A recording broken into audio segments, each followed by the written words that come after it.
Good afternoon, everyone. Welcome. It's delightful to see so many of you on this blustery spring day. My name is Laurie Maffly-Kipp, and I am one of the faculty members at the John C. Danforth Center on Religion and Politics.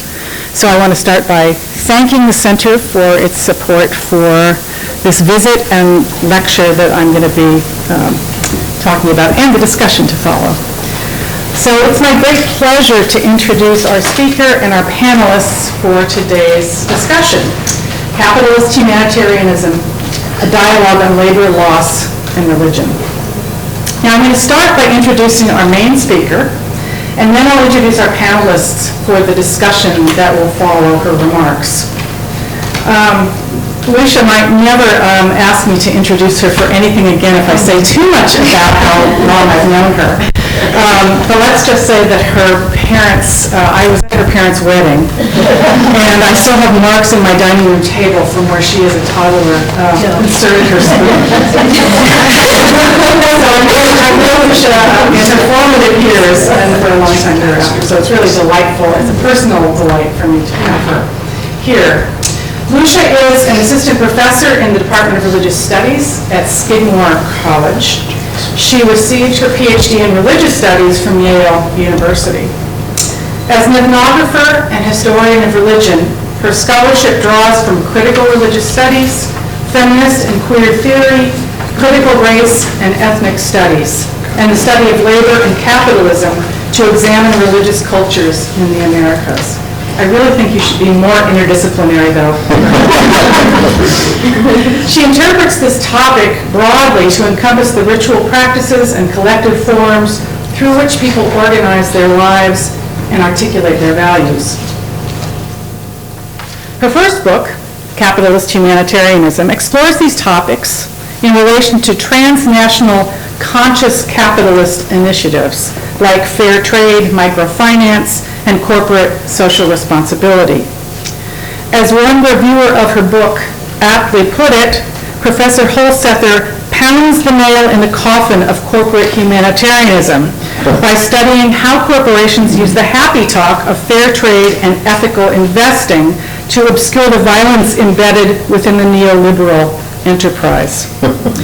Now, if that doesn't sound provocative enough, her work is also a deeply personal meditation on loss, grief, and the conflicting moral forces swirling around us all in this particular moment.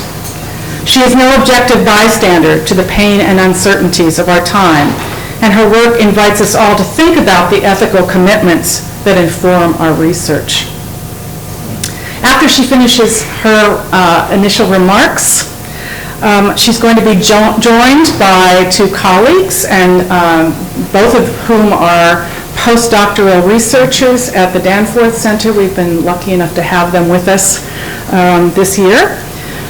Cody Musselman earned a PhD in religious studies from Yale University in 2022, so you and Lucia were classmates there. She is an ethnographer of contemporary American religion, focusing on the intersections of religion, capitalism, the body, and health.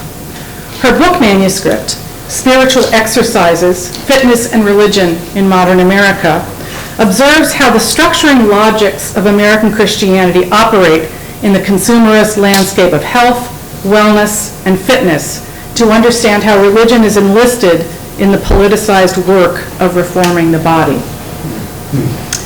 Eric Stephen is a historian of religion and law in the United States, having received a JD from Yale Law School and a PhD from Harvard University, another underachiever in my estimation. His work explores the dynamic relationship between judicial and popular understandings of religious liberty in both historical and contemporary contexts, focusing on the ways in which the very concept of religious liberty has been articulated, contested, and reimagined over the course of U.S. history. His current book project examines legal efforts to deploy the language of the secular and secularism to describe the American constitutional experiment in late 19th and early 20th centuries, and the enduring impact of these conceptual claims on contemporary debates surrounding free exercise and non-establishment law. So after Lucia's comments, or initial comments, we will have an ongoing discussion among the three of them, and we'll invite some questions from the audience as well. So, Professor Hulsether.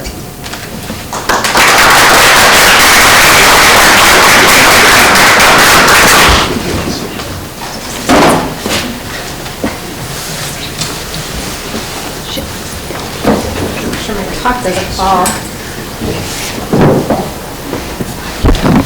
It's such an honor to be here and a pleasure. These events are the work of many, many hands. So I'm really grateful to Hannah Pierce and Deborah Kennard for handling the logistics for this event and really just setting the standard for smooth event planning. I'm grateful to you all for coming out. I know there are always a million different demands on your time and your labor, and so I don't take it for granted that you've chosen to spend some of your day with me today and with us. As I share from my new book, Capitalist Humanitarianism. So much of the thinking and process of this book was shaped by people who are either here in this room or who have passed through the Danforth Center at some point or who are affiliated as postdocs or as faculty. Marie Griffith and Lee Schmidt have been intellectual icons of mine since I read their work as a first year in college. I think I have sent some embarrassing emails to Dr. Griffith that are like really overweening and needy as an 18-year-old. Laurie Maffly-Kipp, of course, I've known since before I can remember that I knew her, and she was present and supportive for me at a really critical juncture in my life when this book was only beginning to germinate, and so I'm really grateful for that. And Cody, Musselman, and Eric Stephen brought a lot of the organizing impetus to this event, and they've been consistent interlocutors and friends for a very long time, and this book wouldn't be what it is without either one of you, so I'm really honored to be in conversation. So anyway, if I were to put a ridiculous sports metaphor on what I've just said, and I will because it's March Madness and my team, the Tennessee Vols, is playing right now and losing to NC State, and I hope they pull it out. This is my incantation. I would say that if there were like a fantasy league for American religion, many of the people I would put in my fantasy league on my team are here at WashU, and so it's just really, I feel so lucky to be here with all of you right now.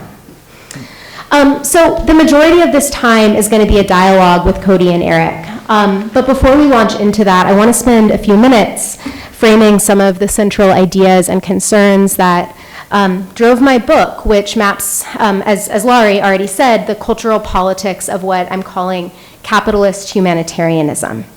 I'll dig into that concept a lot more later, but there are a couple of layers that I want to name now for how I'm defining that term.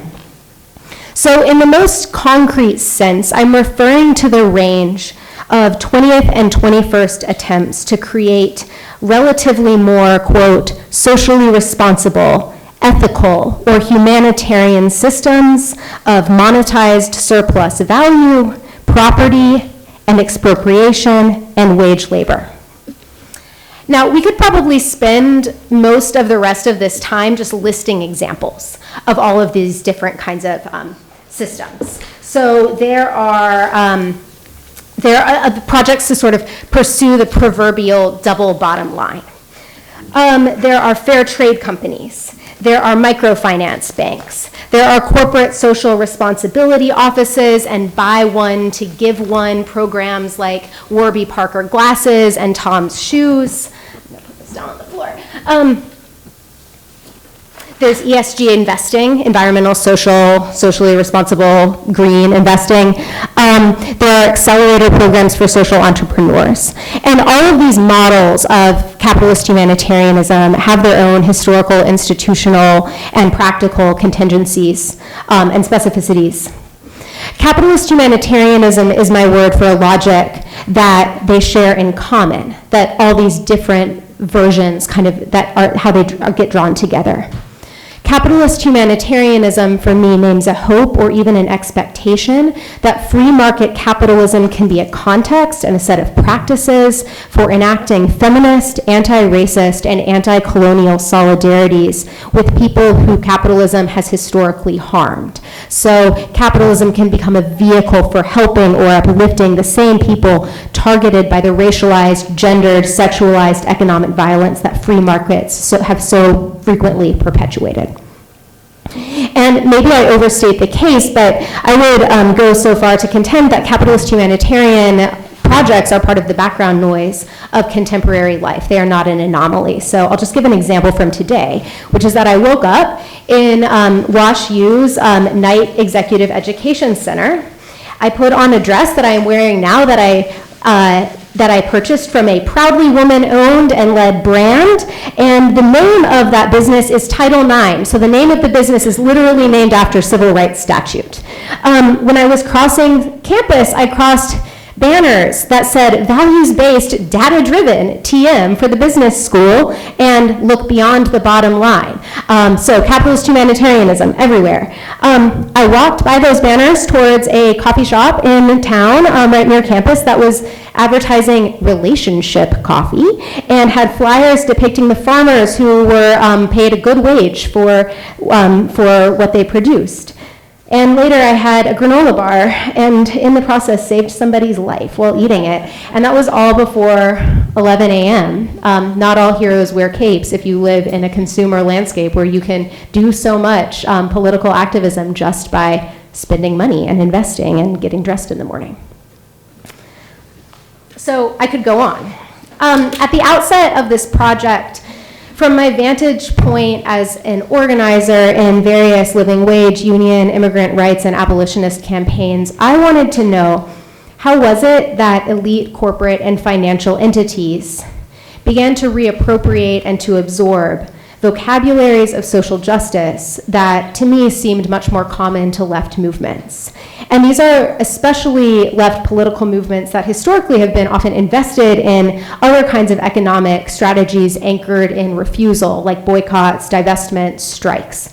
I also wanted to know even more how it was that people committed to radical, often socialist programs of resource redistribution had begun to imagine that we could pursue some relative form of social democracy through lesser evil versions of conspicuous consumption and labor commodification and debt capital. I also wanted to know what it would be to write a book that resisted these kinds of fragile compromises of lesser evil capitalism. What forms would break this sense of easy smoothness that I'm doing the right thing by buying fair trade coffee, or how could I challenge those hegemonies and begin to think politically, interpretively in a different way? So it wasn't just that these various projects put a happier face on different systems of expropriation and uneven exposure to premature death. That's Ruth Wilson Gilmore's definition of racism, that is structured into any late capitalist existence. The effect of capitalist humanitarian projects, I think, is to manage and assimilate the contradictions that come from being a conscious witness to and a beneficiary of the order of things that we're all living in today. So what I am most interested in, and what I would argue that a training in religion prepares us to explore, is how sets of values and fantasies and attachments come to seem natural and underthought, even though they have these whole long, deep histories, and how they're woven into the rhythms of everyday life, until they shape our imagination so much that we struggle to notice them, much less to break from them. For the next little bit, I want to talk about how I see this project in relation to the idea of religion and scholarship on religion and capitalism, as well as to give kind of a broad strokes overview of the book's sub-themes. And I think we'll do some direct reading when Cody and Eric are up here with me. What I'll say for the moment is that one of the challenges in writing this book has been my sense that the issues under discussion were as much a matter of sort of naming histories and ethnographic facts as they were about thinking about the forms in which we describe those problems in the world. which is also to say that the more I found words to interpret capitalist humanitarianism, the more urgent it felt to me to interrupt some of the conventions and patterns that I was encountering in the archive, in the ethnographic field, and also certain parts of the scholarship and journalism on religion and capitalism. So the book involved not just like field work with microfinanciers or looking in the archives of fair trade and corporate entities, but also I began to write about my personal experiences of organizing, of trying to think about resisting, of being a consumer, and also of grieving. And particularly grieving the death of my brother, who died after experiencing psychosis that was related to his work in a call center that was billing itself as a socially responsible company. So there was a deep connection to the violence that wasn't just happening on an abstract level, but became deeply intimate to me. So we'll get into all of that, but for now, as framing, I want to address a question that I imagine some of you might be wondering about, which is, what does any of this have to do with religion, and why are you sitting here in a religion and politics event with me talking about all this? When I'm asked this question, which is a good one, I usually say one of two things.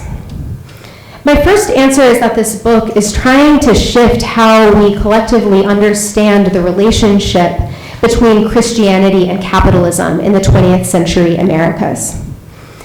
Now, there's a growing literature in the history and anthropology of capitalism. Here's some of my recent favorites. But as probably many of us here know, it's a select few in the history and anthropology of capitalism that focus on religion as a topic of analysis at all. It's like, oh, like religion, like that's not about capitalism, or if it is, it's about hypocrisy. When there is work on religion and capitalism in North America, it often has highlighted Christian evangelicals and conservative evangelicals at that, aligned with the political right. So you could think about the evangelicals behind the Walmart company, great book about that, or Hobby Lobby, the evangelical business tycoons of the Cold War, the Pentecostal Christian business people installing the prosperity gospel abroad. There's been a lot of really good work on that, and I see myself as in alliance with it and building on it. But the more I read that scholarship, the more I noticed a difference between what I had expected to find in these histories of fair trade, microfinance, corporate social responsibility, and what I was actually seeing when I did my research. And that was the difference that liberal and left Christians were showing up a lot, not the conservative Walmart people of the historiography. Christians show up, but they show up on the side of liberation. So there isn't a lot of work on liberalism or left organizing and the history of capitalism. If these actors show up, it's often on the side of liberation theology and civil rights. I found that in researching the history of capitalist humanitarian projects, I was plopped squarely in the history of church people who, from the outside, look very far from the Hobby Lobby folks, and nevertheless, they played a major role in campaigns in laying the groundwork for conscious consumer projects and development finance ideologies that have proliferated in recent decades. So I'll give you two examples, and we'll talk more in a few minutes. Anyone ever heard of 10,000 Villages? Been to 10,000 Villages? Looks like that. Anyone know who founded 10,000 Villages? Mennonites. So this is one of the first major fair trade organizations, and they're founded by Mennonite church workers stationed post-World War II, trying to give direct assistance to refugees in occupied Puerto Rico and occupied Palestine. So that's one example. This is a missionary project, and it's a missionary project that's trying to show solidarity with people who have been displaced. Likewise, I found that a lot of the early support for microfinance and microcredit, that's the process of sort of trying to bring people who don't have standing or that are not legible to financial systems into creditworthiness and give them a source of income, often at very high APR, like 35%, which is a lesser known thing about microfinance. but to bring them in, often focused on women. Grameen Bank and Muhammad Yunus won the Nobel Peace Prize for this model. A lot of them a lot of these programs were started by left Christians who were radicalized in the Central America Solidarity movement in the 1980s. And these folks believed that microcredit could help poor indigenous farmers stand up against the kind of globalized financial austerity and free trade policies that were ripping through their homes and their countries after decades of dictatorship, US-backed, and civil war. So there's a lot that we could get into here, including the sort of often gendering of these programs as by and for women and empowering women and about businesses run within the nuclear family.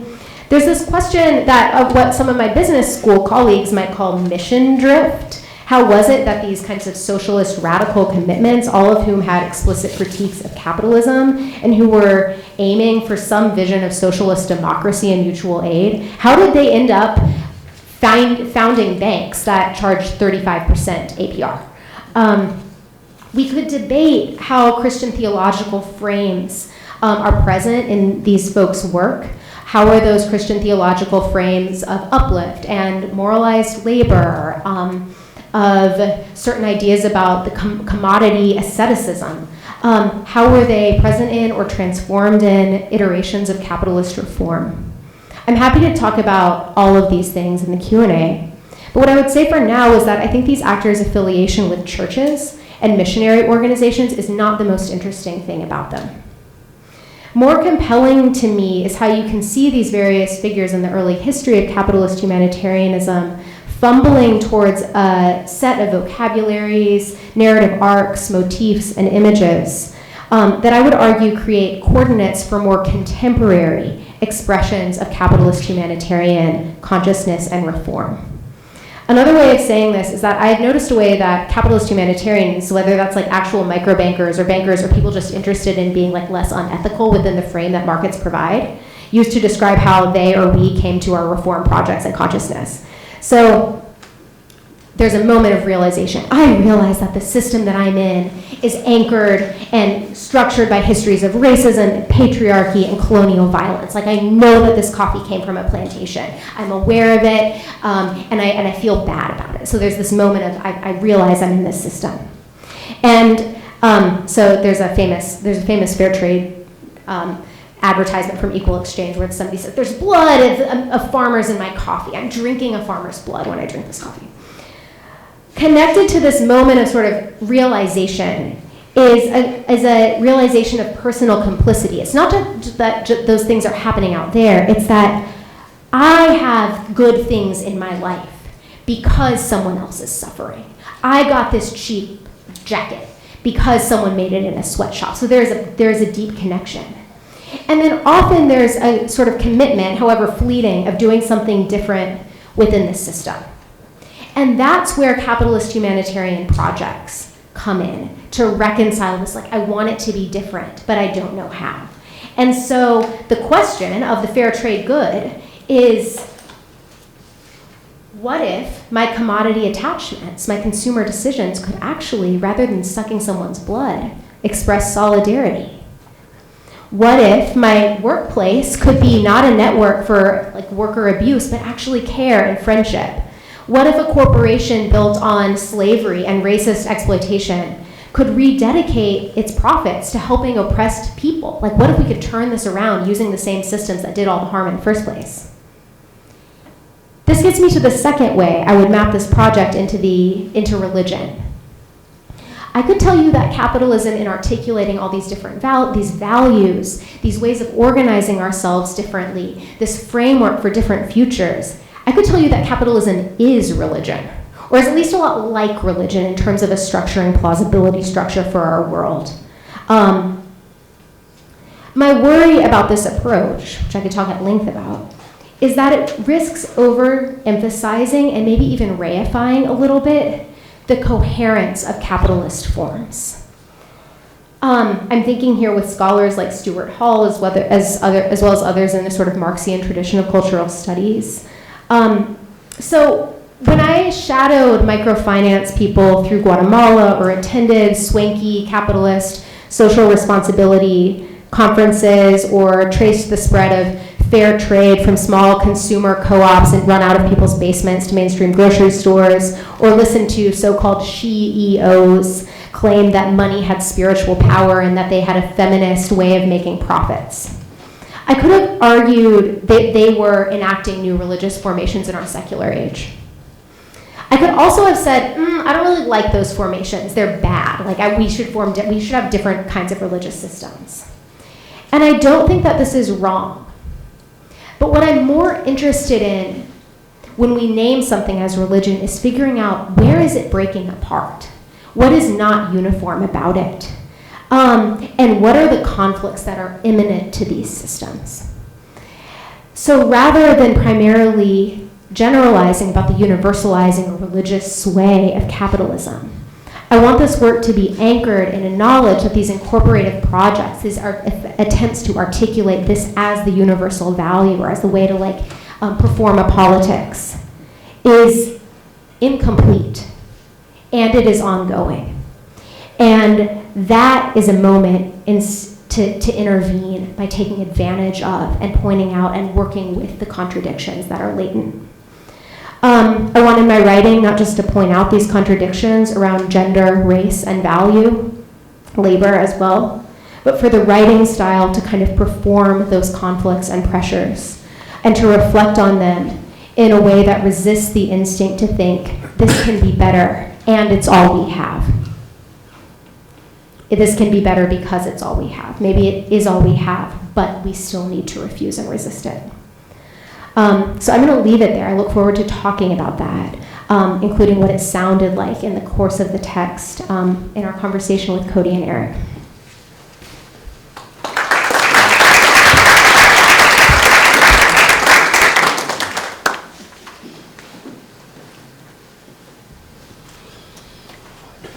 Thank you so much for that, Lucia. It's really great to have you here and to see this book brought to life, and to hear all of your musings about where we can find capitalist humanitarianism, which, as you say, is everywhere. So I think it's really enlivening to get this new frame to see the world through if you're not already sort of attuned to it.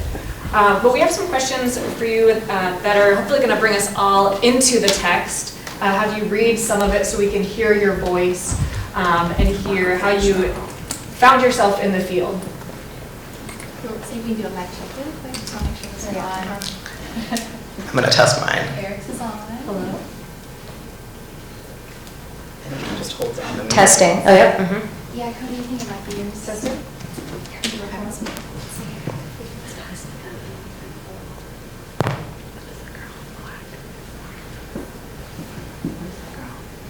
Test, test, test. Testing. Yep. Okay, great. But so Eric has our first question for you, which does bring us back to this, to your field, to our shared field, which is religious studies. And so I really appreciated your preliminary remarks upon how you see religion helping you arrive at the language of capitalist humanitarianism. But Eric, I wonder if you could pose your question to Lucia, and we could talk more about what religion is doing in this book. Great. Well, thanks so much, Cody. And just to echo Cody, thank you so much, Lucia, for being here. I think you really give us a deeper understanding of why the revolution not only won't be televised, but it also won't claim 501c3 status. But moving into, I think, the text relationship to religious studies and religion and politics in particular. So you, in your opening remarks, you kind of made two references to the ways that we can think about this book in relation to religious studies. And the first is that a lot of these movements and institutions and organizations have roots in faith-based social movements. You have a quote on page 77, you kind of talk about, you spend a lot of time in the archives with some of these organizations, and you have a quote that's, it has started to seem as if for every capitalist humanitarian venture I studied, some liberal Protestant affinity would reveal itself lurking behind the curtain. And I think that really drives home as well your emphasis on kind of looking at liberal and progressive theological traditions, that the historiography on religion and capitalism has tended to focus on conservative, white evangelicalism, and bringing other religious formations into the conversation is critical to that. So we have this kind of the roots and the genealogies, and then your second argument is kind of looking at the ways in which capitalism operates like a religion. And I guess the question that we wanted to kind of open by posing is, in your introduction, you also use two other categories or analytical frameworks that kind of help frame your work. One is political theology, and then the other is Protestant secularism. And I think the argument that you make in your introduction is really that these kind of frameworks tend to kind of reproduce, or like neoliberalism tends to reproduce a lot of the organizing tropes of Christianity. And so because of that, capitalist humanitarianism then becomes intelligible, it becomes digestible, it becomes understandable, both for people within the Christian tradition and also folks who are operating within kind of secular epistemic orientations that are nonetheless informed by the Christian tradition. So I was going to ask you to just kind of speak a little bit more to both of those categories. One of the things I know we had talked about as well is to kind of bring in some of the actual text to this as well, so kind of grounding us in actual conversations from the text. So I thought maybe a good place for us to start, if it's all right with you, is on, in chapter 2, for folks who have the book on page 68, you have a bit of a conversation about a conference that took place at Harvard Divinity School called The Business of Spirituality. Cody, Lucia, and I have all gone to Harvard Divinity School. We all have complicated relationships to Harvard Divinity School. I don't want to speak for everyone else, but I think we all have, unambiguous love for our alma maters. But I'd be interested to kind of hear a little bit on that, and then kind of maybe bring that into a broader conversation about the work that political theology and Protestant secularism is doing for you. Sure. Yeah, so thanks so much for that question. So one of the things that I was noticing when I came into this work, really shaped by a lot of scholarship on what's called Protestant secularism. So the ways that sort of Protestant tropes, patterns, rules, norms have insinuated themselves into what passes for secular life. There is a major part of the scholarship on religion and capitalism that says, well, you know, capitalism itself could be seen as part of a history of Protestantism because of how labor is moralized, because it becomes this global mission thing, because of certain ideas about credit and debt and worthiness. Rebecca Bartel, whose book is up there, Card-Carrying Christians on Credit, she talks about how Pentecostal churches in Colombia are really pushing credit-based economies that really put people into debt and microfinance. So there's all of this sort of, is capitalism as a global formation, this outgrowth of the history of Christianity? Sometimes what I worry about with that approach is whether or not you're talking about like actual Christian financiers, is the problem that it's part of the history of Christianity, is the problem that like people are getting exploited.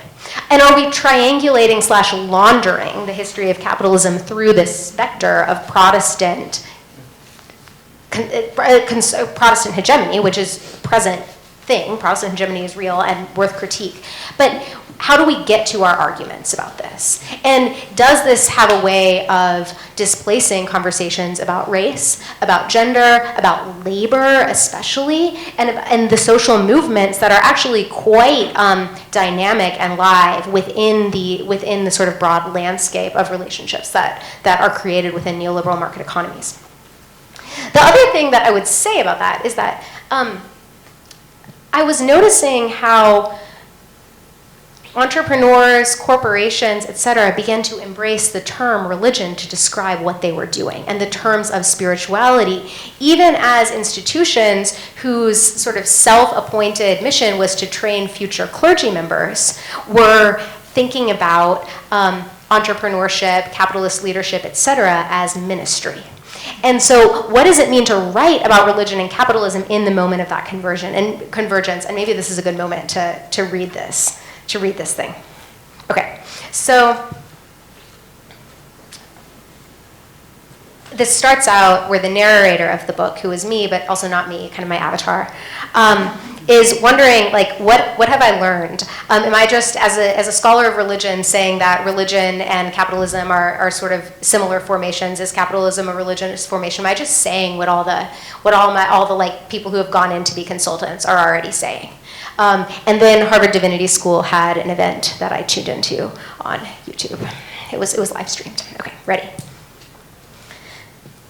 My suspicion that my graduate education has made me a more bitter mimic of my more entrepreneurial peers crested in March 2019 when a fellow alumna of Harvard Divinity School tipped me off about an event that our alma mater had been boosting on social media.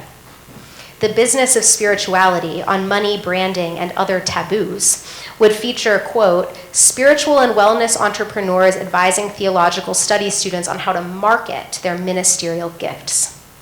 The event happened in the Amber Lecture Hall, where for generations the most storied voices in the field of religious and theological studies have held court over student acolytes who look down on them at the speaker platform from stadium seats. Although I had tuned in remotely from my New Haven studio apartment, I could still remember sitting up in my left corner hideout where friends and I would pass notes about our instructors' intellectual shortcomings. We were bad students. It wasn't about our shortcomings, it was about our shortcomings. Instead, I settled in at the pinewood board that balanced between two file cabinets salvaged from a dumpster constituted my writing desk. An external monitor flooded my apartment with the live stream's machine light, which showed 5 women perched on Harvard-branded chairs and 5 side tables where a production assistant had propped their glossy business self-help books. My eyes landed on the white woman who wore saffron robes and a head wrap for her dreadlock updo.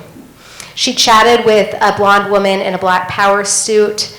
A third speaker wore a top hat. I was mid-wonder whether there had been a costume party memo when a person dressed in leather leggings and a solid glitter gold shirt called the virtual room to order. Tonight, she announced, our 4 guests would help us feel, quote, more comfortable, or at least less tortured, about making good money for our spiritual work. The introductions cued, I wandered the 8 paces to my galley kitchen for a LaCroix, listening to the pre-baked bios as I went. First was Kate Northrup, a mother and social entrepreneur of undefined industry who wrote the best-selling financial advice book, Money, A Love Story. Second was Ra Goddess, former U.S. cultural envoy to Rwanda turned entrepreneurial soul coach behind hundreds of breakthrough change makers. I was unsure what this meant, but we had already moved on to the third speaker, the one in the robes. She was introduced as Guru Jagat, a Kundalini yoga master, quote, defining the new feminine matriarchal archetype, now that, quote, Piscean and patriarchal energies are fading into history. The fourth panelist, Miki Agrawal, followed. She had just published an advice book based on her experience as a co-founding CEO of the menstrual blood absorbing panties company Thinx. And now she was the CEO of a bidet campaign called Tushy. I recognized her as the executive from a New York Times expose on labor conditions at the underwear company. Workers had alleged that their self-identified CEO boss had, among other behaviors passed off as feminism, gone nude in the open plan office and held mandatory remote meetings from her toilet. The board fired her. She moved to Tushy after that. Tonight's organizers had other taboo topics in mind. The student facilitator didn't pull punches. How do you know how much to charge for your services and how much it is appropriate to charge? She asked the panelists. Northrup responded first by discussing how she discerned fees for her feng shui consultancy. Here's what she said. I would go to a session charging a certain amount, and then I would walk away with a check in my hand and feel, did that feel equal to the energy I just expended? And if it didn't, then I charged more to the next person, which may seem a little bizarre, but that is just what I did. I really checked in with the feeling of walking away, or I would imagine the feeling of walking away from a consult and feel like, okay, whatever I was charging, I don't remember what I was charging. How did that feel in my purse, walking away, essentially? Because really, money, I mean, we made it up. It doesn't exist. It's just, what is it? It's nothing. It's nothing. We all just agreed that it exists. Recap. Money is a socially constructed way of balancing the energetic expenditure that was Northrup's labor. I was coughing on her use of the first person plural. Who agreed to this? When Agrawal lurched in Northrup's direction. I actually literally talk about the exact thing in my book, Disrupt Her, she explained. Her gesticulations blurred by the spat-out seltzer now dripping down my external monitor. Money is a made-up energy exchange that we all agreed to. But, she paused for a microbeat and pondered, when you take that further, everything is a made-up construct. It spilled out, literally. Like the fact that there are these weird borders on this planet where these weird people in these costumes are like wearing uniforms that we made up. And you have to get past them with little pieces of paper called passports that we made up. And we're like, yeah, we're going to do this on this made up thing, but with like imaginary lines. And then the same thing with time. The same thing with, literally careers, professional failure. Somewhere during this speech, I'd stood up and began to pace the 3-meter distance between my unmade bed and my desk. To Agrawal's ramble, I could log extra steps on my smartwatch. Now she was explaining that because of geopolitical arrangements are made up, we can, quote, literally invent any new possibility we want if we give ourselves permission. Case in point, her recent venture. When she gave herself permission to innovate, an idea seized her. Why am I wiping my ass with dry paper? This is fucking weird. Enter Tushy. For each bidet sold, Tushy will donate to a startup that builds pay-to-use toilets in India's slums and thereby solve the, quote, defecation problem. I stared open-mouthed, frozen a few steps back from my keyboard. It wasn't like I couldn't have predicted the social responsibility turn, but there was something about how she ended up there, how she reasoned her way to this innovation.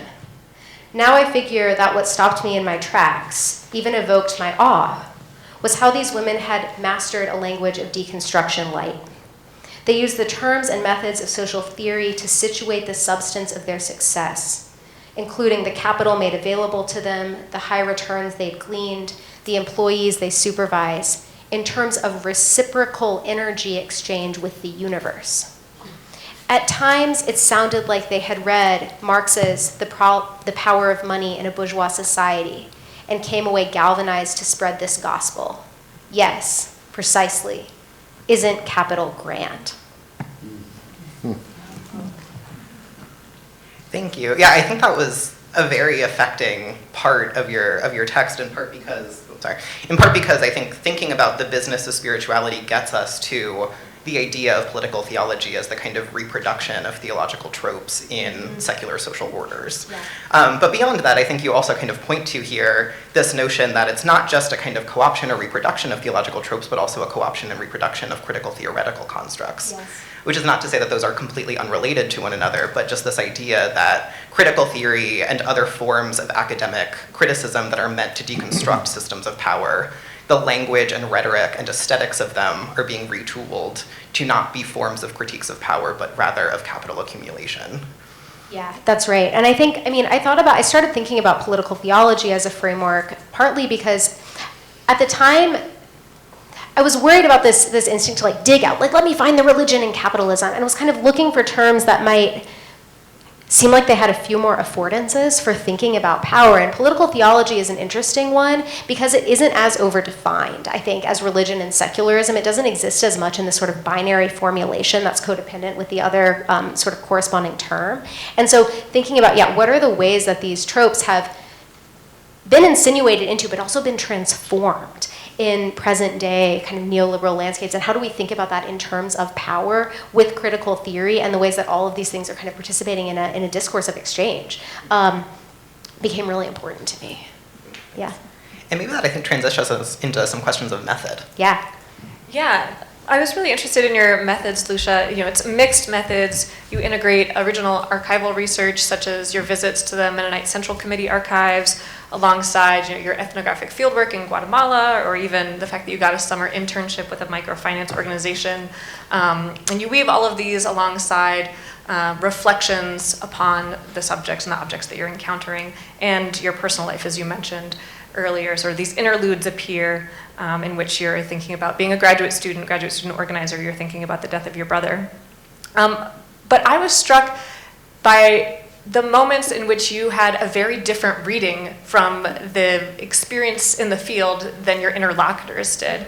And so I was wondering if you could read to us and then discuss with us a passage in which you talk about your visit to a quote-unquote socially responsible sweatshop. I think already the dissonance is apparent in how it's that framed. Was their word, not mine. Okay, that's great. Yeah, so if you could read us that passage and then just talk to us about that dissonance, how you dealt with it in the field and then how you sort of unraveled it and dealt with it in the text as well. Yeah, absolutely. Okay, if you can stand me reading a little bit more. So just to give context to this passage. So the first 3 chapters of my book are largely a historical reflection, and the last 3 chapters are more sort of ethnographic, like following out the presence of these historical microfinance, fair trade, entrepreneurship types of organizations. And I did a lot of my field work in Guatemala, which is, because of the history of U.S. intervention there, has been a place for a lot of kind of development humanitarian experiments, and that are often like quite exploitative and debt-driven, focused on women a lot of the time.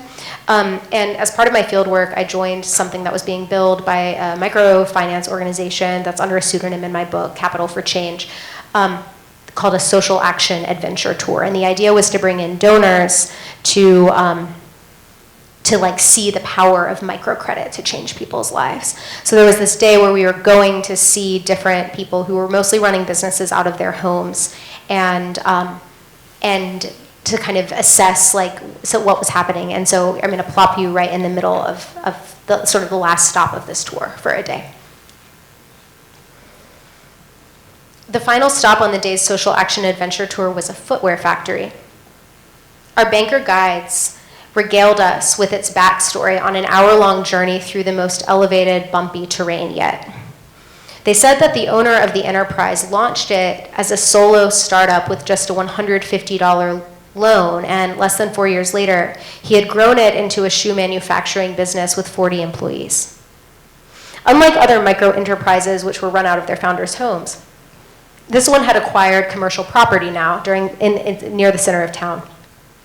On one side of that street, there was a mountain's razor edge which plunged downward to farm plots and houses below.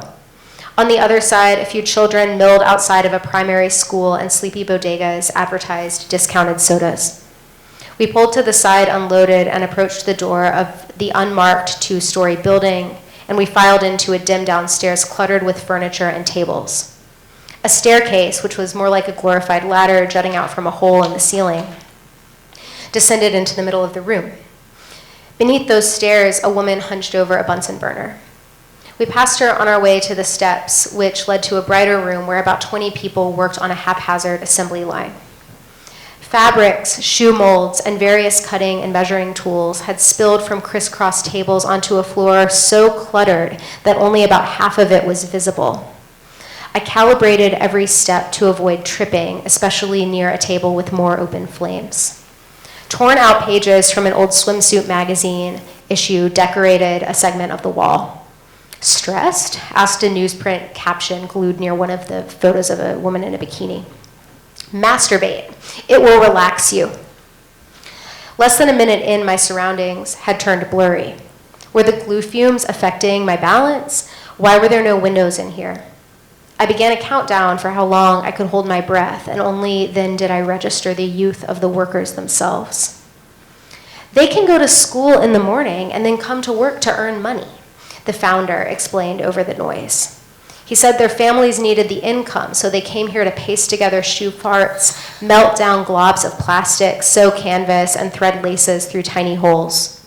They also showed up to talk and laugh with friends. The sounds of their chatter clanged off the concrete walls. 2 older men circled the room in apparent supervision of the production process, directing workers back to their tasks with a spoken reprimand or a physical touch on the shoulder. Our tour group fanned out to the extent that we could. A board member snapped photos. At no point did our group actually talk to the workers, except in instances when certain ones of us half requested a person's consent to a photo and half announced intent to take one. The workers would nod or sometimes giggle or make eye contact and then return to whatever they had been doing before. I loitered by the exit and inhaled through my t-shirt. If I was heaving for breath, how were these workers doing? How were they working? And how would one even begin to describe this scene without sensationalizing it? Our leaders had prepared us to encounter a prize micro-enterprise developed by a guy who had started fixing shoes as a side hustle out of his house and then grown into the biggest employer in town. They had brought us to a sweatshop. Back in the van, my tour mates buzzed.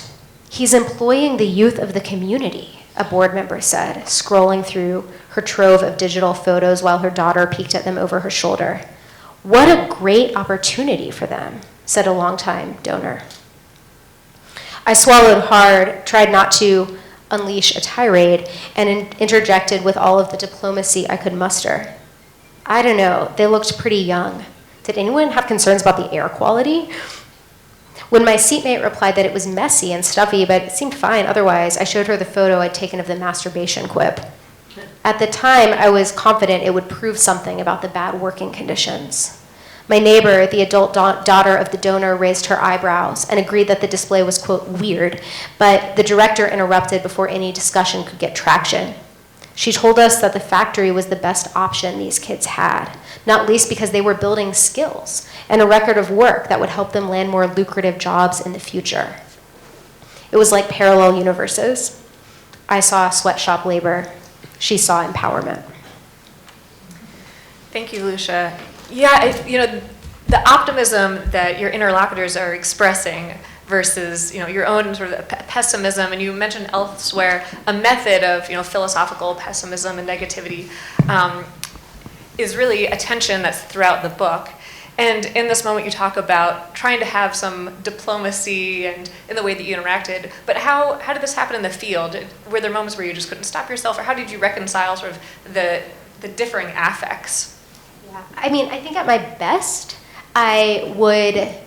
so participant observation, right? You're participating, you're observing. Sometimes I was trading access, ethnographic access for like pushing papers and things and doing tasks for some of these microfinance entities that the more I hung around with them, the more I saw how sincere the people working for them. They're like, these are not villains. They are perceiving the world in radically different ways than me. And so I think that like what a religious studies scholar is good at doing, or should be good at doing, so I was not always good at doing it, is inhabiting and trying to understand approaches that seem absolutely incommensurate with anything that I would consider to be reality, and then try to explain them. What an organizer does is try to change those realities, and I was writing this book also as an organizer. And so I really struggled in those moments, and I tried in the book to really write into them. I will say, I would ask little questions that I didn't even imagine could be possibly offensive. So I was like, oh, did you see this photo we took? We were all just in the same place. We all just saw the same stuff. Did anyone else struggle breathing? Trying to be kind of non-threatening about it. Later, I got reprimanded by the executive director of the organization. She said, some people here really care about women's empowerment. How could you make them question that? And so it was really a different in perception, which led to this question of how did I learn to see? And how did these guys learn to see? And how is capitalist humanitarianism a pedagogy of seeing and encountering the world in these ways so that buying fair trade single origin coffee starts to feel like solidarity or seem like solidarity when maybe there are other ways of imagining that, or maybe that's one way, but it's not the only way, and it might really constrain my politics. And so, to the extent that I could, I tried to lean into it. But there were so many times where I would call my brother. So there was a time when I had to. I was a microfinance executive director tasked me with calling the CEOs of call centers that were operating in Guatemala, which is a kind of place where a lot of people who if you call your airline to rebook your flight, they might answer it not from India anymore, but from Central America because it's the same time zone. And when undocumented people in the U.S. who have grown up here, so dreamers, are deported by ICE, often at the airports in Guatemala and Honduras and these other places in Central America, call center CEOs meet, or not CEOs, that's way below their pay grade. Recruiters meet them at the airport. Why? Because they speak, quote, accentless English. And so I was this sort of ground zero of global neoliberal economies. I was recruiting, I was calling call center reps to try to get them to do a task for a microbank at the same time as my brother was working in a call center in the US, suffering deeply under the labor conditions. And it was in those moments that sometimes you could just get through the day one by one, but when I got back, one of the reasons the writing turned the way it did was because there had to be some processing and some reckoning with that complicity. Yeah. Well, I'd love to turn to your brother because at the beginning, you note how he's such an important interlocutor for you, right? He's such an important conversation partner. And you write about how you're comparing observations. You say, what I'm trying to say is that, like many siblings, Mark and I had the natural solidarity of a weird upbringing. We reveled in it. We shared gallows humor about it. You guys had this Calvinist upbringing, this philosophical pessimism. And then on the next page, after you've sort of described this relationship with your brother, your voice changes to a direct address. You write, we talked about the protest for about 2 blocks for that walk. You're talking here about the labor organizing happening at Yale. And I wonder if you could read to us from that, because I'd like to talk to you about the voice with which this book is written. We've already heard 2 segments in which people can get sort of a clear understanding of the voice of your narrator, but this one is just so striking because here you're really bringing Mark into the text as somebody you're talking to through the text. Yeah, I can totally read this part. So this is from the preface. The preface starts out, so I'll say some context. When you're writing a dissertation that becomes your book, you do a bunch of research for it, and then at some point you sort of stop doing a lot of the field work or the archive work and you start writing. When I'd done most of the research and I was about to start writing, and 2 things happened in that hinge point. One was that the Yale graduate students who were trying to unionize and sort of pressure the administration into negotiating with us as Trump took the presidency, launched a hunger strike, which was a really last-ditch effort to do it, and I was on the hunger strike for a few days, and then on day 4 of the hunger strike, my brother died from suicide.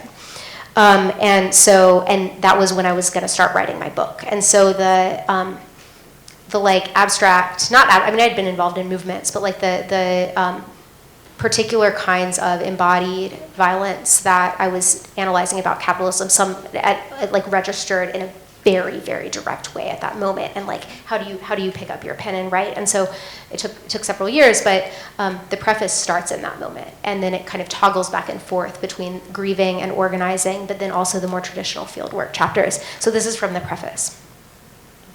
My brother's name is Mark. Both Mark and I had drifted away from the explicitly theological vocabularies of childhood, and we'd replaced them with a more sustained engagement with traditions of philosophical negativity and dialectical materialism that we'd imbibed as young adults. Both of these traditions prescribed a certain asceticism about your footprint on the world. Both had room for the resolute social antagonisms and hopes for an impossible utopia that we never didn't know. What I am saying is that, like many siblings, Mark and I had the natural solidarity of a weird upbringing. We reveled in it. We shared gallows humors about it. Mark was first to observe how Local 33's hunger strike strategy incarnated in its constitution the slow death that capitalist economies inflict on their workers. The strike, in its grandiosity, admitted defeat. Self-immolation is not a strategy of the powerful, my sister, he had quipped a couple of weeks prior. I could hear his smile, that the graduate union lacked any chance of getting our demands met, that we were going to lose spectacularly and look arrogant and unhinged in the process, had little to do with our obligation to try. We talked about the protests for about 2 blocks of that walk. This is the walk I was taking on the way to join the hunger strike. Mostly I listened. You said you were probably going to lose your job. You had blown off work that day and yesterday, and you would do the same tomorrow to wander the city on foot. Leaving that River West Milwaukee apartment where you scraped by without furniture, passing the hippie food cooperative in the gentrifying zone a few blocks south, cutting through the urban nature preserve and the middle school cliques gossiping outside, you eventually came to the lakefront. Spring arrived with you, all its creation overwhelming the fluorescent call center where you spent your daytime hours. The contrast reminded you again that, yes, there was an outside. You told me one more time how you hated work, the threats lodged at you from other cubicles, the surveillance and verbal abuse that you endured. You expected to be fired for excessive absence. Neither of us acknowledged the other part of your story. It had to do with the news that for the past several months you had proclaimed to anyone patient enough to bear with you in the sharing. Within the amorphous buzz of a 1,000-person contact center warehouse, you had discovered a subterranean language its existence mostly unintelligible to bosses and other outsiders, but revelatory for those who could decipher the tonal codes. For example, in order to greet a coworker stationed on the other side of the building, you only had to answer incoming client calls in the normal way, hello, while projecting your voice in the direction of that person's assigned cubicle. You were sure the messages had gotten through. People were angling greetings back at you.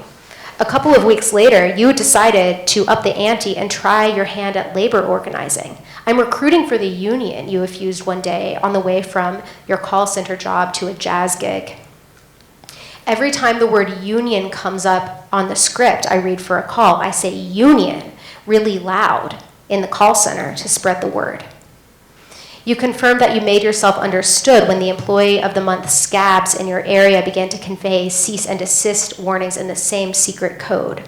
Sentences that untrained ears heard as apologies to dissatisfied customers. I understand you have problems. We regret to see you go. Masked double-speak threats to workplace troublemakers. You cut out early. You'd take attendance demerits over the parking lot beatdown that the goons had reserved for you. You were sure. You knew that they were waiting for their chance. It was clear in how the guy with tattoos whispered the word regret. This hyper-reality flickered on the fringes of our catch-ups, but for the first time in a while, it kept a steady enough distance on that walk. You restated what we both took for granted, that you had to get out of this call center job, that the place wasn't good for you. Then you'd interrupt yourself to describe again the Lake Michigan horizon, indigo waves against the rocky shore, a rainbow spiral disk that glided through the turquoise sky until it touched down at your bare feet. I have tried to understand that walk as your last fuck you to the service economy that sold you the barest physical subsistence at the cost of your incandescent perception. But any sense of a victory here is my fantasy alone, a palliative for moments when I want to forget how you twisted in the grip of supercharged meaning. That day in the park, you swung between the ecstasy of your senses and you finally allowed your shame. 1 second, you interjected. You set the phone on the ground, tossed the frisbee toward the pickup game that had thrown it askance, and nodded to people who, if you had a second try, might have become your friends. It took all of 3 seconds, enough time for me to buckle under what you had shared. You came back and I tried to overwhelm your feelings so quickly that I didn't even ask what you were ashamed of, and I'm still unsure. Was it about you asking me to float you money again? Was it that you finally found language for what was making your job so cruel and scary, but your friends failed to follow the terms you used to explain it? Was it that when you plotted a rebellion against the company's racist labor practices, your confidence inquired into your mental well-being?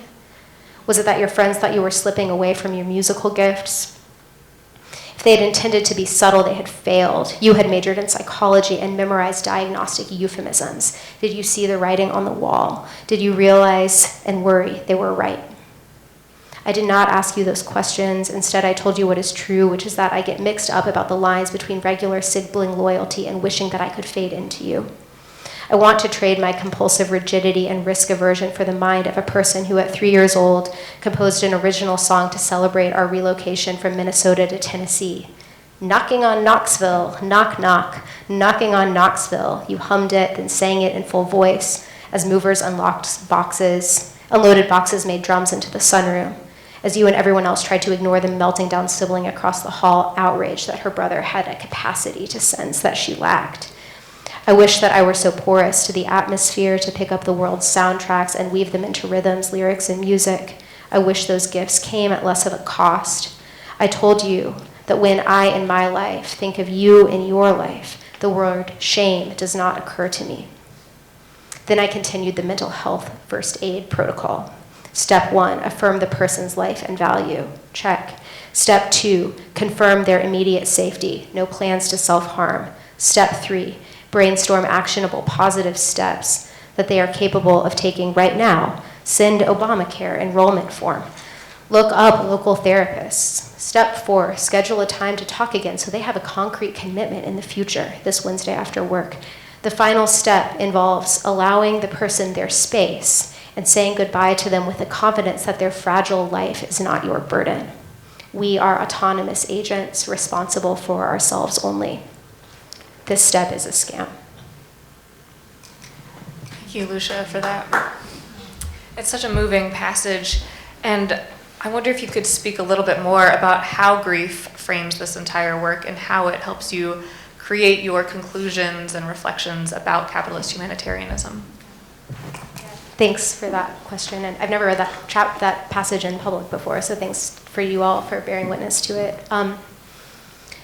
I think, as much as one who is politicized can kind of understand concrete stakes of one's work, there is something about loss that creates, that changes the sense of the stakes. I wouldn't say it changes the actual stakes, it changes how we sense the stakes. And one of the things I noticed after Mark died was how many attempts at recovery came at me. Go do some self-care to feel better after this impossible loss. There's a whole passage where I talk about, the cheap attempts at comfort that would come, that from well-meaning people. But there's this question that actually, I learn a lot from Black Studies scholars about this, how do you try to address a wound that cannot be healed? And the more I thought about the intersections of Mark working in this call center, they were providing services for people who were deaf and hard of hearing, and sort of audio transcripts, like written transcripts of voice calls. The more that I started to think about capitalist humanitarianism, these projects to remediate the racialized, economic, gendered, all of this violence of capitalism, as a deeply deranged and misplaced response to loss. This would happen in Guatemala, so the 60-year history of U.S.-backed, civil war, people getting murdered for being in unions, and then all of a sudden, and just indigenous people just wiped out by the thousands and thousands. And then all of a sudden, here's a company to help you rebuild your community. And so much of that had been about the politics of free trade and anti-land redistribution. And so what kind of palliative is this? It's actually a palliative that is poison, but it might prolong life a little bit more. And so there was this multi-layered thing that began to happen about how there was a demand to the theorization that could not be kept at a distance anymore. And I felt that in Mark's death, but I also felt that in how he lived, which was experiencing psychosis in a call center job.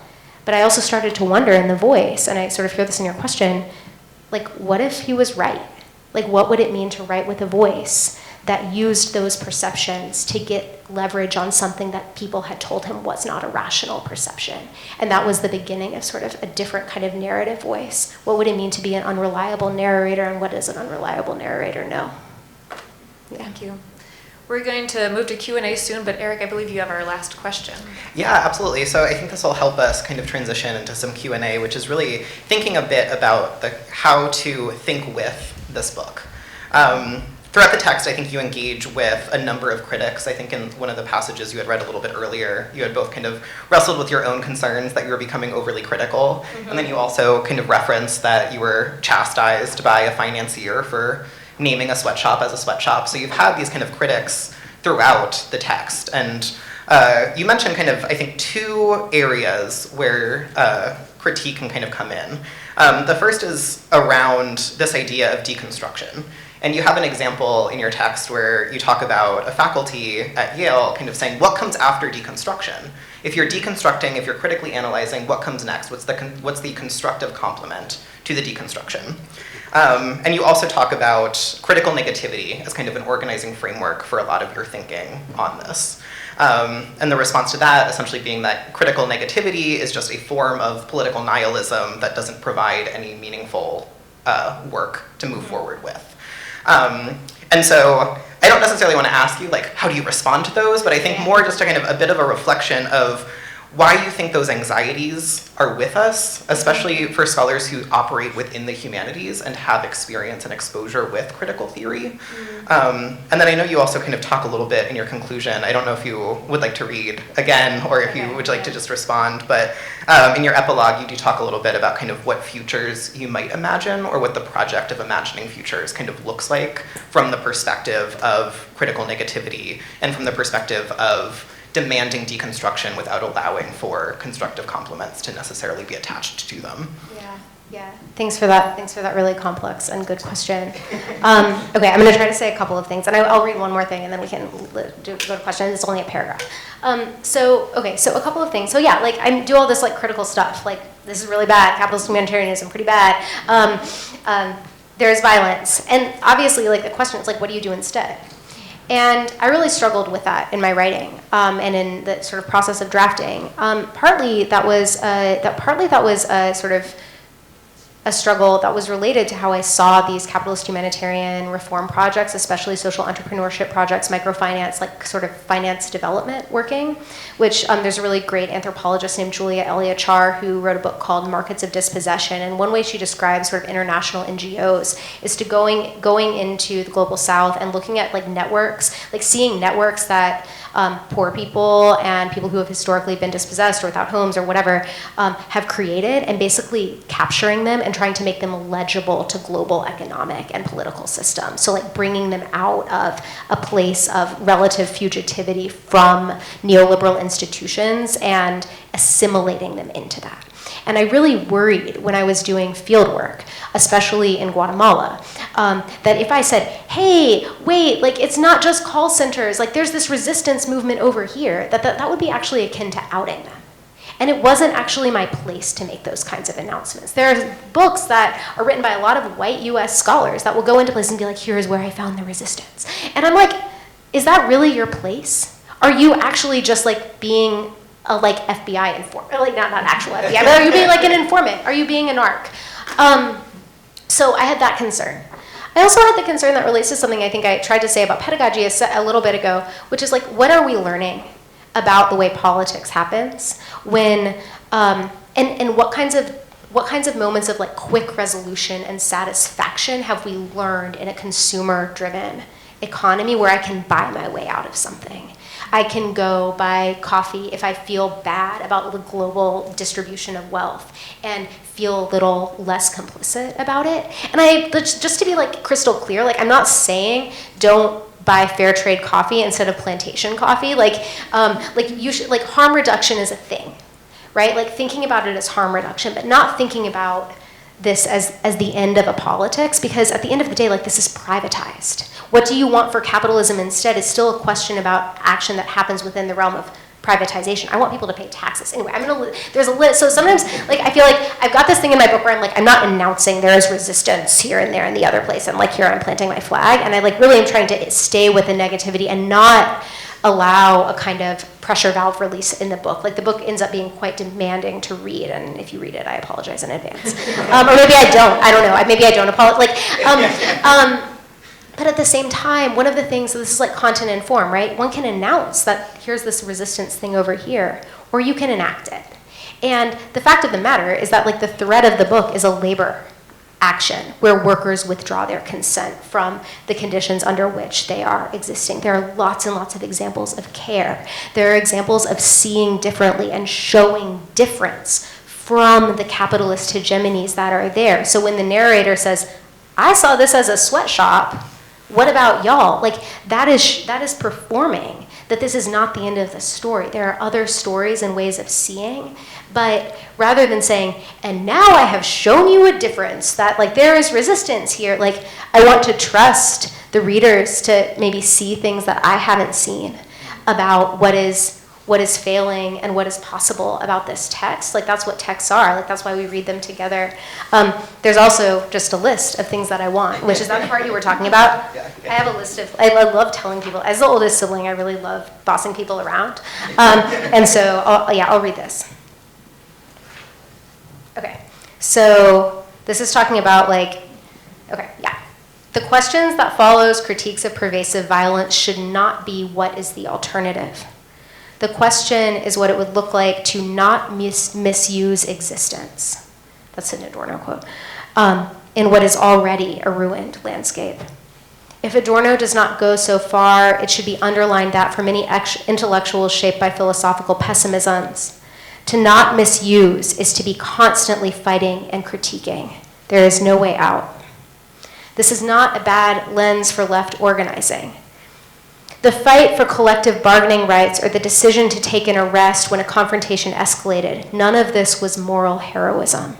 It was, on my assessment, in light of the contingencies and affordances of that time, the least unethical way to relate to the gruesome institutions with which my life was entangled. This is where I find a second, more direct answer to the question about what I want instead of capitalist humanitarianism. Not don't ask that question, but I want everything. I want my university to divest from carbon. I want an immediate cessation of all oil drilling. I want you to stop buying things from the 10-headed monster disguised as an online megastore. And then I want to liquidate the assets of billionaires and reinvest them in public housing and public parks. I want us to go to the next zoning board meeting and block whatever property developer is gentrifying our city. I want to read more books, and when we do, I want to get them from the library. I want us all to have infinite time for pickup basketball, for going dancing, for naps, and for whatever other pleasures we have been missing. I want free and universal comprehensive health care for all people. I want everyone I know to turn down all promotions into management, even if there is a cost to that refusal. I want you to give all of your cash to the next street musician you see. I want to be clear that none of this is adequate. A politics anchored in pessimism makes impossible and mundane demands, and it demands more after that. It is relentless in its critique, not only of power, but also of its own desires, methods, and expectations. It is in constant motion. Each flight triggers another pursuit. In mapping the violence of our surrounds and dreaming ways to break its operations, fleeting solidarities and delicate sanctuaries can emerge. We can find space to gasp for air. Don't stop moving, precisely because power resists uniformity, because it is incomplete and dispersed and suffused in our most intimate attachments. The moment that critique settles on a resolution is the moment of its arrest. It has no after or beyond. Every act of deconstruction creates something new, something that will eventually need to be torn down. Thank you so much, Lucia.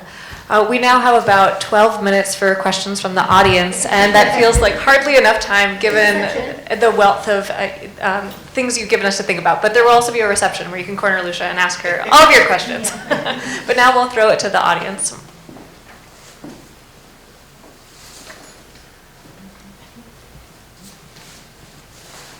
All right, we got some in the back left. Thank you. First, okay. Good. Thank you for your presentation. You said at some point that the people who are like doing this investment, like funding these enterprises, that you learn from them that they are earnestly invested in that. How you handle that when writing about it? Yeah.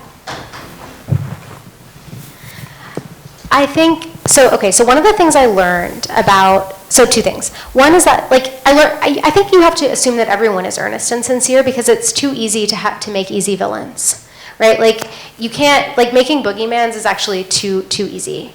And it doesn't lend to good analysis. So, that was kind of my baseline, even if I ranted a lot about them in private quarters. The second thing that I learned is that the people who were most fragile about my critiques of capitalists, entrepreneur, businessmen, CEOs, were actually people within universities that thought they didn't like them. But I could bring this to the guy who said socially responsible maquiladora to me, not the CEO on that trip, but different person who also used the same term. And say that is absolutely wrong-headed and evil, and they were not actually afraid of getting critiques. So I go hard. I think my commitment is to not misrepresent what happened, but to say actually what I think. And part of the argument of the book that we didn't get into a lot is that these corporate, humanitarians, they really want to hear the critiques of their enterprises, partly because it helps them fail better and reproduce themselves. Let me realize what I'm doing wrong. Who am I excluding? Who am I not doing right by? And that helps tweak the practice. So I wasn't afraid to critique them, partly because I the reason I was afraid to critique them wasn't because I was like worried about misrepresentation, because I was committed to, you know, presenting like based on what I knew, and I would share these things with him. It was mostly because I worried that whatever I said would become fuel for them to like keep doing what they were doing, which is where some of like the narrative interruptions and fragmentation began to come in. Thanks for that question.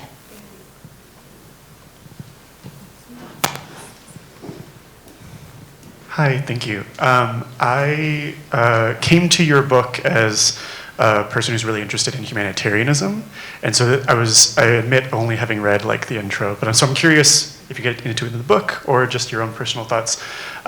What we've talked about today really makes me think about a sort of humanitarian capitalism, a sort of a type of capitalism, maybe like the late stages of capitalism, one that has now taken over or taken on humanitarian ethos, I guess. So I'm kind of curious, in calling this a capitalist humanitarianism, thinking about types of humanitarianism, and I'm kind of, I guess, this is my jumbled way of asking if you have thoughts about, say, what does your research or your book have to say about humanitarianism writ large, which obviously also has religious aspects to it, but sort of this idea of caring for humanity, of solidarity and support for those in need.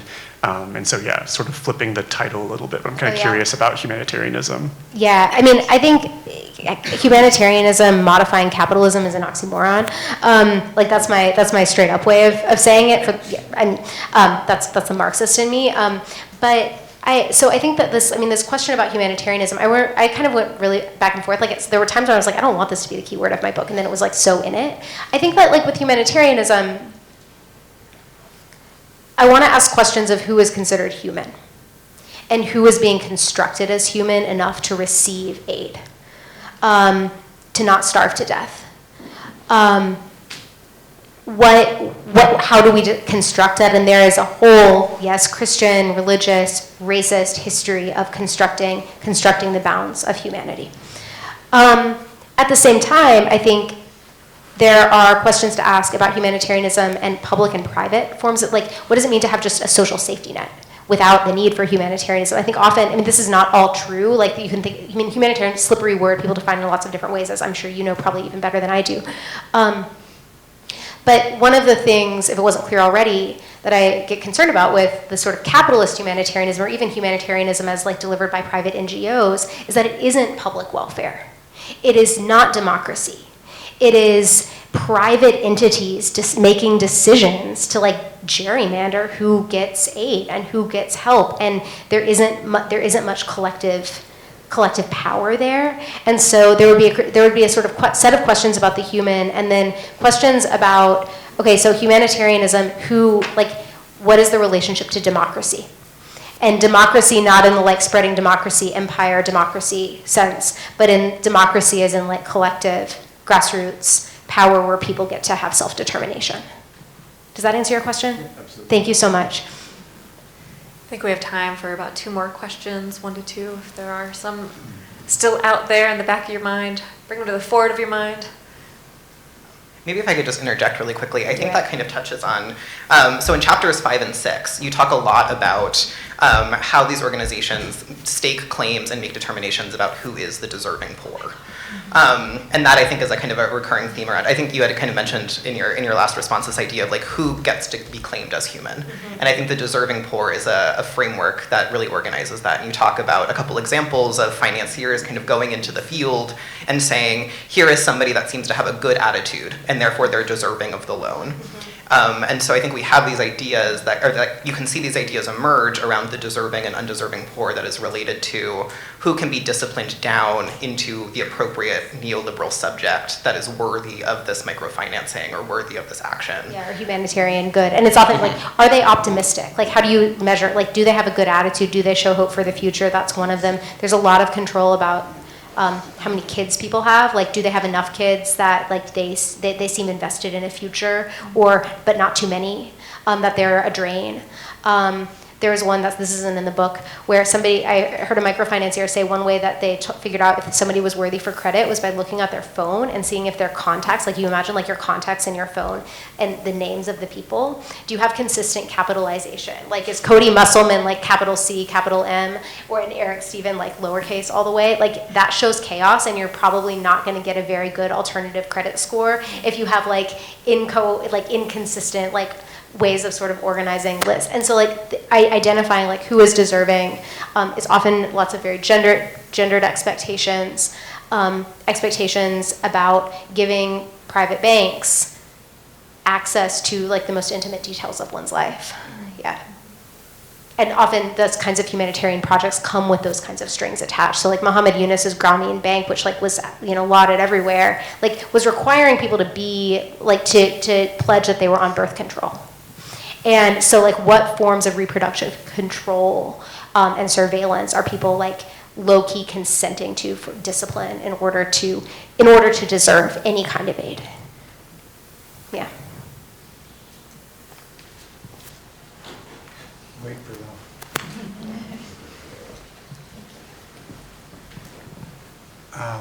Thank you very much for your book, which I look forward to reading, and your talk. I think it does a great job of helping us fishes appreciate water.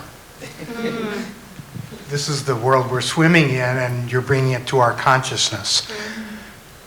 I do think the question of what next is important. I imagine some people respond to your work with saying, is there not a psychological or spiritual focus that needs attention? They might say that who we are and what our assumptions are about human nature, or where happiness comes from. If we believe that happiness comes from acquisition and domination is somehow a part of success and fulfillment, then of course we're going to get these systems. And that perhaps what's needed is not just an appreciation of the sea we're in, but a vision of a different inner life, a different inner self, a deeper sense of compassion. Buddhism, how do we foster compassion in people so that we can see and can begin acting and creating businesses or workplaces and institutions that have that operate differently? Is that something you speak to or agree with or disagree with? Yeah, I think there's so many different, right, like your question gets at sort of philosophical traditions that we've inherited and might need to unlearn about individualism, about property, and like what are the other forms of resources that too can be co-opted. I remember there was a class that I took at Yale School of Management, partly as fieldwork, where they brought in these CEOs who'd be like, I meditate before I go into boardroom negotiations to make better deals. And he was like really into Buddhism. And so like what are the traditions, like where are the places that can be sort of kind of like dangerous memory, or like a moment of a resource for something else, for disruption, for difference, for reimagining and reorienting, and what are the and how do we subject even those to a kind of critique, so that they are not reabsorbed? They can be co-opted. That doesn't mean that they're not valid and important. True. I think that's right, but I think just because they're valid and important doesn't mean they're not subject to critique. And so I think that part of if I don't get into the sort of like what are the personal self-disciplines and like things like that, but what I would say sitting here, there's I was raised by left Calvinists who want to subject every single instinct to the kind of X-ray. Who am I harming? Who am I sacrificing in this moment?